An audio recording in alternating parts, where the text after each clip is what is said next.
Hi everyone, my name is Caitlin. I'm the Environmental Education Coordinator here at Sawgrass Nature Center and Wildlife Hospital. We are a 501(c) nonprofit organization, meaning that we get our funding from grants, programming, fundraisers, and donations from viewers like you. Our mission is to educate the public about the environment, the local wildlife, and the importance that it serves. We also want to promote healthy living and outdoor activity, and we provide the best care for rehabbed and injured wildlife here in Florida's ecosystems. In today's Wildlife Moments, we are going to be talking about exotic and non-native animals here and the destruction that they cause to our environment, what you can do to prevent being an irresponsible exotic pet owner, and just a little bit of fun facts about what's going on in our ecosystem here. Non-native exotic species can be found here in Florida, and what that means is that they are actually not supposed to be here. In some cases, these exotic and non-native species can become invasive, meaning that they are going to start to take away the biodiversity and the food sources from other native species here. One of the most prominent species that everybody's talking about nowadays is the Burmese python. The Burmese python was introduced in 1970, and since then, in areas where the Burmese python is found, over 99% of the mammals in those areas are gone.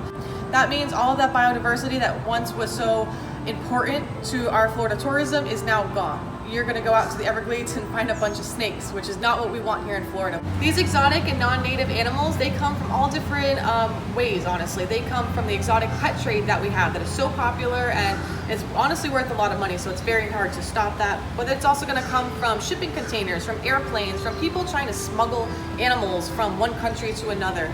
So there's all these different types of things, especially if maybe a pet owner gets a pet and then realizes a couple years down the line they can't take care of it anymore. They want to release that animal. They don't want anything to do with it. Wipe their hands and get rid of it. So that is a lot of the ways that these animals come into our ecosystem. Why this is important to realize is because what happens when those animals come into our ecosystem, they are going to start being a competition for our native wildlife. So that Burmese python, they're going to take away all the food sources from the alligators, from the deer, from the raccoons and the possums and the bunnies. That lionfish in the ocean, it's going to start eating all of our native, beautiful tropical fish, and it's going to cause extreme havoc on the coral reefs.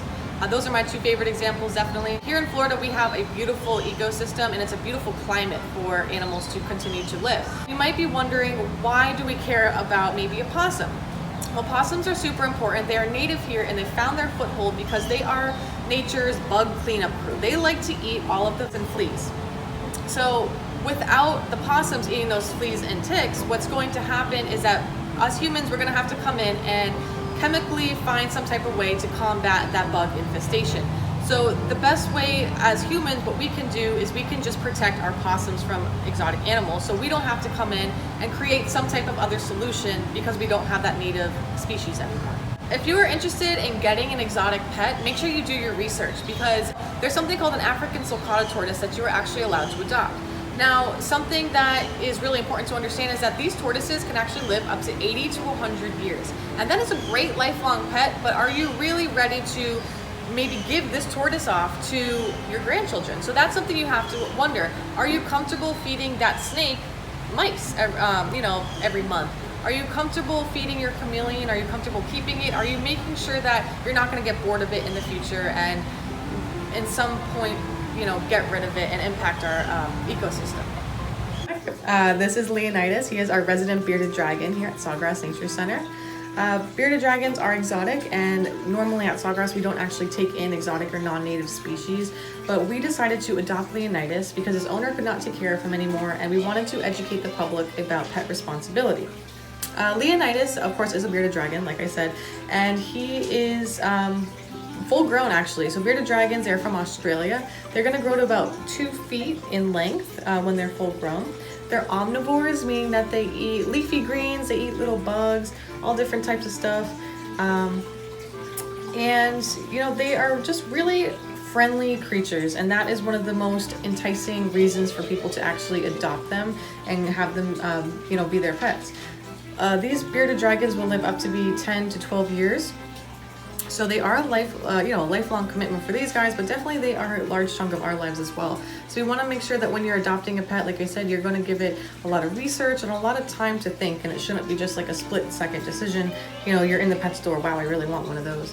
Definitely take your time to do the research, because Like Leonidas, his family couldn't take care of him anymore, and it's important that they do find their lifelong home. So you can see Leonidas here at the Sawgrass Nature Center when we open on June 9th to the public. We are super excited. We hope to see you here. We'll be doing a ton of different activities. The trails will be open. You can see all of our rehabbed animals here, as well as just, getting to connect with nature back at Sawgrass. We'll see you there.